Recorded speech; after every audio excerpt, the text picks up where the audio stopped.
yaitu mengikuti perintah daripada Allah Subhanahu wa taala, yaitu kitab yang digarang oleh Imam Al-Ghazali, yaitu Bidayatul Hidayah, alladhi yahtamil ala thalathat aqsam, yang di dalam kitab tersebut terbagi kepada 3 pembahagian: at-ta'at wa tarkil ma'asi wa adab as-suhbah ma'al khaliq wa ma'al khalq.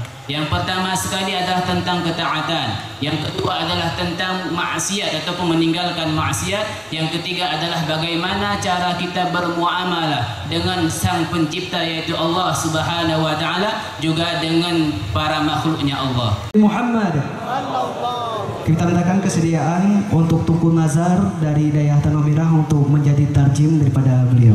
Tafadhol.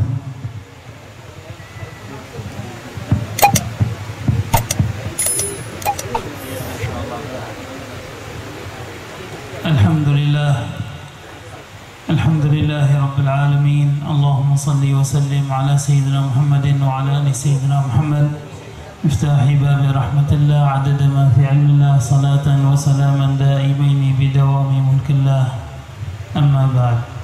Assalamualaikum warahmatullahi wabarakatuh. Alhamdulillah wassalatu wassalamu ala Rasulillah Muhammad ibn Abdillah wa ala alihi wa sahbihi wa mawalah. Habib Alwi dan tamu kita yang mulia ini, beliau memulai ceramah beliau dengan memuji kepada Allah Subhanahu wa taala dan juga bersalawat kepada baginda Rasulullah sallallahu alaihi wasallam, yang mana baginda Rasulullah adalah pembawa pintu ataupun pintu untuk mendapatkan segala rahmah daripada Allah Subhanahu wa taala, juga salawat kepada al dan sahabat beliau sekalian. في البداية نشكر القائمين على إقامة هذا الحفل والاحتفال والمناسبة والمجلس، وكذلك كل من قام وساهم في استقبال سيدي وشيخي الحبيب محمد ابن الحبيب المنصب علي بن عبد القادر بن محمد بن الإمام علي بن محمد الحبشي، نائب نظارة المشيخة الكبرى برباط العلم الشريف بسيون. Pertama sekali Habib Alwi mengucapkan terima kasih banyak sekali kepada semua yang telah membantu menyukseskan acara ini. Yang pertama sekali kepada sang punya tempat ini, juga kepada semua yang telah membantu dalam mengadakan acara seperti ini. Begitu juga terima kasih telah menyambut kedatangan kami. Yang pertama guru kami yaitu Habib Muhammad bin Ali bin Abdul Qadir Al-Habsyi dengan datang ke sini, insya-Allah akan memberi manfaat kepada kita. والبلد الطيب يخرج نباته بإذن ربه. Negeri yang baik itu akan tumbuh semua dari negeri tersebut segala hal yang baik. فكل بلد وطئتها أقدام الرجال يعود أثر هؤلاء الرجال على من يأتي من بعدهم جيلا بعد جيل. Satu negeri yang baik yang mana telah didatangi oleh kaki-kaki ataupun telah dikunjungi oleh orang-orang yang hebat, dan negeri tersebut akan memberi bekas yang mana bekas tersebut akan berpengaruh ke depannya sehingga mendatangkan orang-orang hebat selanjutnya. يدل ذلك من القرآن في قوله سبحانه وتعالى حتى يبلغ أشدهما ويستخرجا كنزهما. Dalilnya terdapat di dalam Al-Quran, yaitu yang mana Allah mengatakan sehingga keluar di dalam negeri tersebut ataupun dari anak-anak tersebut, yaitu benih-benih yang bagus.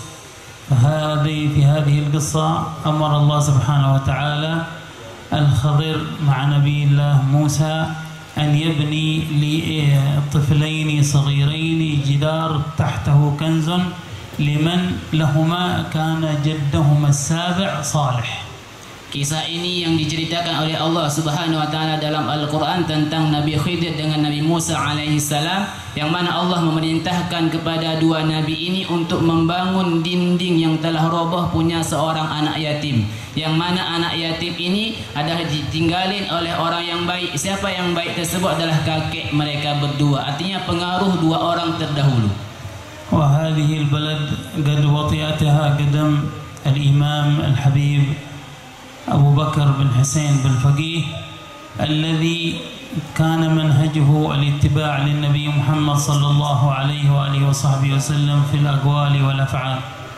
Ini negeri ini adalah buktinya, yang mana negeri ini telah didatangin oleh kaki-kaki orang-orang hebat, termasuk salah satunya beliau sebutkan yaitu Habib Abu Bakar bin Husin Balfaqih ataupun Tunku di Anjung, yang mana beliau ini telah beramal dengan segala yang diperintahkan oleh Nabi Muhammad sallallahu alaihi wasallam, baik dengan perkataan ataupun perbuatan beliau. فقد بحث عن كتاب يجمع له ما يقرب إلى الله سبحانه وتعالى وإلى حقيقة التقوى، فوجد كتاب بداية الهداية فعمل به. Beliau yaitu mengamali satu kitab yang mana di kitab tersebut terkumpul semua hal-hal yang baik, yaitu mengikuti perintah daripada Allah Subhanahu wa taala, yaitu kitab yang dikarang oleh Imam Al-Ghazali yaitu Bidayatul Hidayah, الذي يحتمل على 3 أقسام. Yang di dalam kitab tersebut terbagi kepada 3 pembahagian. الطاعات وترك المعاصي وآداب الصحبة مع الخالق ومع الخلق. Yang pertama sekali adalah tentang ketaatan, yang kedua adalah tentang maksiat ataupun meninggalkan maksiat, yang ketiga adalah bagaimana cara kita bermuamalah dengan Sang Pencipta yaitu Allah Subhanahu wa taala, juga dengan para makhluknya Allah. وهذا هو حقيقة التقوى التي أمرنا الله سبحانه وتعالى بها، وهي امتثال أوامر الله واجتناب نواهيه. Inilah ketakwaan yang hakikat yang mana Allah perintahkan kepada kita semuanya, yaitu imtithalu awamirillah, menjunjung tinggi perintah Allah Subhanahu wa taala, dan wajtinabun nawahi, dan menjauhkan larangannya Allah. كل هذا كان في محتوى هذا الكتاب القيم بداية الهداية. Semua hal tersebut terdapat di dalam kitab Bidayatul Hidayah. فلو اطلع الواحد منا وقرأه كما قرأه الحبيب أبو بكر بن حسين بالفقيه لوجد فيه منهاج يوصله إلى الله سبحانه وتعالى. Seandainya ada seorang di antara kita yang mau membaca kitab Bidayatul Hidayah sebagaimana telah dibaca oleh Habib Abu Bakar bin Husin Balfaqih, insyaallah akan menyampaikan kita kepada ketaatan ataupun kedekatan kita kepada Allah Subhanahu wa taala. Allah yuwaffiqna wa iyyakum lima yuhibbu wa yardah wa yaj'alna man yakhafu yakhsha. Sallallahu ala sayyidina Muhammadin wa alihi wa sahbihi wasallam. Wa ma qumtu illa imtithal al-amr wal 'afwu minkum. Semuanya mudah-mudahan Allah memberkati kita dan memberikan taufik kepada kita menjalankan segala yang baik dan menjauhkan segala larangan. Dan beliau mengatakan beliau bangun di sini karena emang permintaan, bukan karena hal yang lain.